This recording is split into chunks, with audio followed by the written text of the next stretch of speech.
అఖండ 2 చిన్న టీజర్ ఏదో వదిలారండి. అరాచకం ఆరంభం.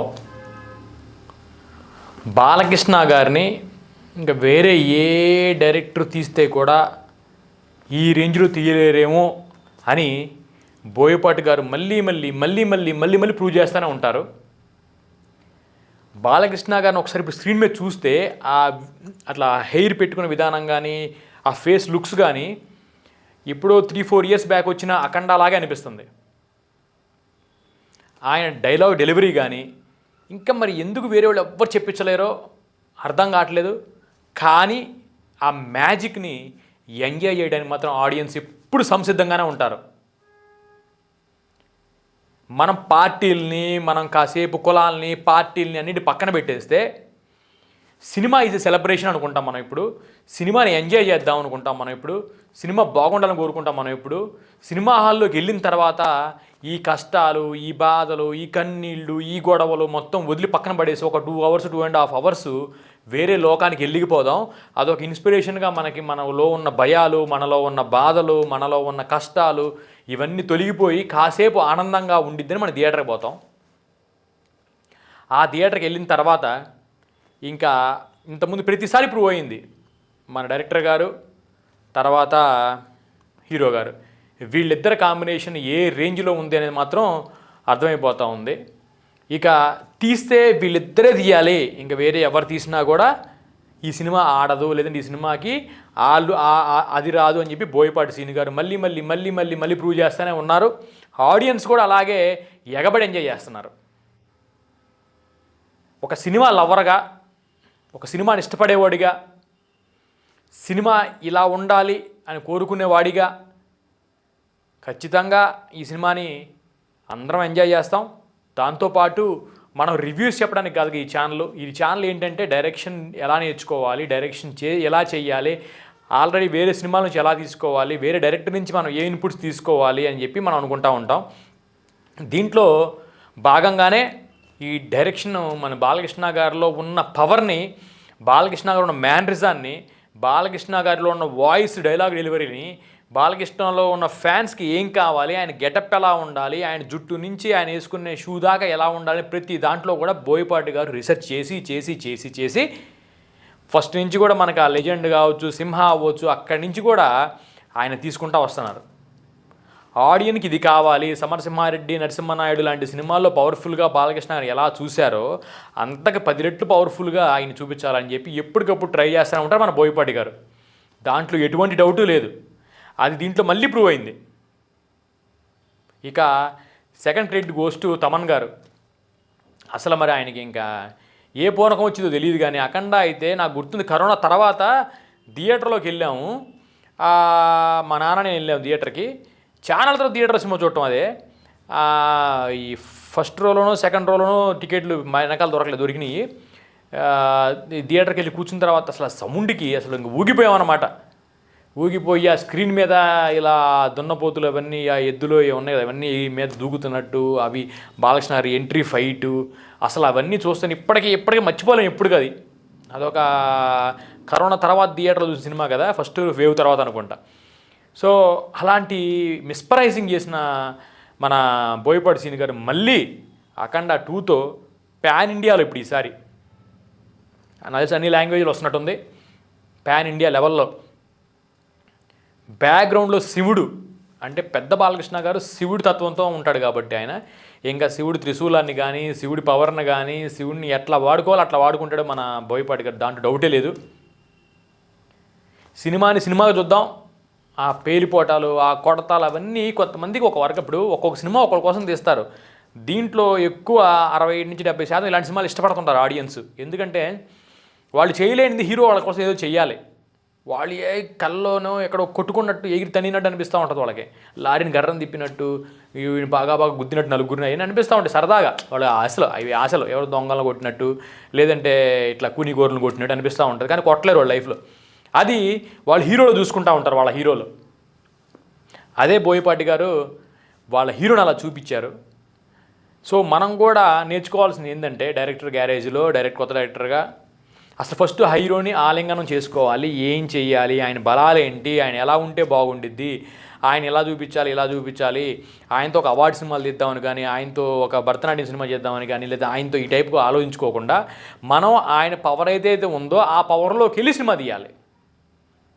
ఇంకా బోయపాటి గారు ఇలా స్టోరీ తీశారు, మనం ఎలా తీయాలి, మనకున్న పరిమితులు ఏంటి, మనం ఖచ్చితంగా మన ఫార్ములా ఫాలో అవుతాం కాబట్టి, ఫార్ములా ఫాలో అవ్వాలని ప్రతిసారి నేను చెప్తుంటా కాబట్టి మనం 100% ఫార్ములా ఫాలో అయ్యి తీసుకుంటే మనకి ఆయన బాలకృష్ణ గారి మేనరిజానికి, ఆయన డైలాగ్ వర్షన్కి, మనం ఫాలో అయ్యే ఫార్ములాలకి 3 యాక్ట్ స్ట్రక్చర్లు అవ్వచ్చు, థీమ్ ఫాలో అవ్వకుండా, ప్లాట్ పాయింట్లు ఫాలో అవ్వకుండా స్టోరీ బాగా రాసుకోవాలి. ఇంక తర్వాత మిగతాదంతా ఆటోమేటిక్గా జరిగిపోయింది. మనం చాలాసార్లు చెప్పాం, మిగతా అంతా కూడా కెమెరామెన్లు అవ్వచ్చు, ఇంకెవరైనా అవ్వచ్చు, వాళ్ళందరూ ఆటోమేటిక్గా మనం అందరం తీసుకోవచ్చు. అందరూ 4 సినిమాలకు 3 సినిమాలు పనిచేసిన వాళ్ళే నాకు ఇలా కావాలి, ఈ ఎంట్రీ ఇలా ఉండాలి అని మనం పట్టుబట్టుకుని కూర్చుంటే ఎవరైనా తీసిస్తారు మనకి.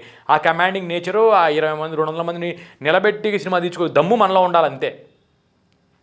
తర్వాత ఆటోమేటిక్గా మన స్టోరీ బాగుండాలి. స్టోరీ మనం చాలాసార్లు చెప్పుకున్నాం, మహాభారతం, రామాయణం, లేదంటే మన శ్రీకృష్ణుడి చరిత్రలో, లేదంటే ఇట్లా ఎగ్జాంపుల్ చెప్తున్నా నీకు, అలా కమనీయంగా ఉండాలి. ఒక బాహుబలి లాగో, లేదంటే ప్రతిదీ బాహుబలి అంటే ఎగ్జాంపుల్, బాహుబలి అంటే బిల్డింగులు, కోటలో, గ్రాఫిక్లు ఇవి ఆలోచన మాకండి. ఒక తల్లి కొడుకు, ఇద్దరు అన్నదమ్ముల మధ్య గొడవలు, ఎమోషను, మళ్ళీ రావటం, వెనక్కి ఎలా సాధించుకోవటం అనేది మనం మామూలు ఫ్యామిలీ కూడా జరుగుతూ ఉంటుంది. ఎమోషన్, ఆ ఎమోషన్లో తీసుకుంటా వెళ్ళిపోతా, ఒక పక్కన అది, ఒక పక్కన ఇది బ్యాలెన్స్ చేసుకుంటా సినిమాని 3 యాక్ట్ స్ట్రక్చర్ యూజ్ చేసుకొని ఎమోషన్ రన్ చేసుకుంటా తీసుకోవాలనేది మన డైరెక్టర్ గ్యారేజ్ ముఖ్య ఉద్దేశం.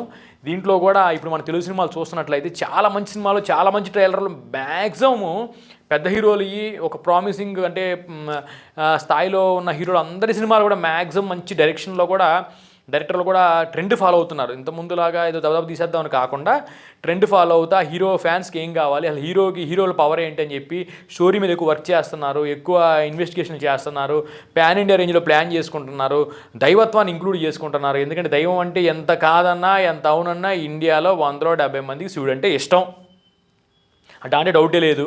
ఇంక 30 మంది ఎవరు మొరుగునా ఉంటారులే, కానీ ఆ 70% వాళ్ళకి శివుడు అంటే ఇష్టం కాబట్టి వాళ్ళకి ఈ 70 మెంబర్స్లో థియేటర్కి వచ్చి ఒక 20 మెంబర్స్ చూసినా చాలు 100 కోట్లు వచ్చేస్తాయి. లెక్కలేసుకోండి కావాలండి, టికెట్ ఒక 200-300 చొప్పున ఇండియాలో 20 కోట్ల మంది చూస్తే ఎంత వస్తాయో.